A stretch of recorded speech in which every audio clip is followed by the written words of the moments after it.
Kozhikode Balussery പാലോളിമുക്ക് Vakayad high school റോഡിന്റെ പുനർനിർമ്മാണം അനിശ്ചിതമായി നീളുന്നതിനെതിരെ പ്രതിഷേധവുമായി നാട്ടുകാർ. പുനർനിർമ്മാണത്തിനായി പൊളിച്ചിട്ട ശേഷം മാസങ്ങൾ കഴിഞ്ഞ് റോഡ് പണി ആരംഭിച്ചെങ്കിലും എങ്ങും എത്താത്ത നിലയിലാണ് ഇപ്പോഴുമുള്ളത്. അധികൃതർ ഇടപെട്ട് എത്രയും വേഗം പണി പൂർത്തീകരിക്കണമെന്നാണ് നാട്ടുകാരുടെ ആവശ്യം. സ്കൂൾ വിദ്യാർത്ഥികൾ ഉൾപ്പെടെ നിരവധി ആളുകൾ ആശ്രയിച്ചിരുന്ന റോഡ് മാസങ്ങളായി പൊളിഞ്ഞു കിടക്കുകയായിരുന്നു. പിന്നീട് പുനർനിർമ്മാണം ആരംഭിച്ചു. ഊരാലുങ്കൽ സൊസൈറ്റിക്കാണ് കരാർ ലഭിച്ചത്. 4 ആഴ്ചകൾക്ക് മുമ്പ് പണി ആരംഭിക്കുകയും ചെയ്തു.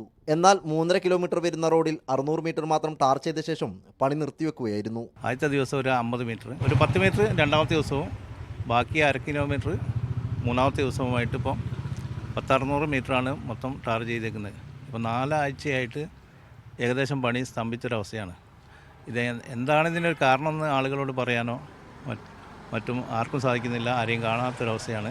ഡ്രെയിനേജ് സംവിധാനത്തിൻ്റെ പണിയും പൂർത്തിയാക്കിയിട്ടില്ല.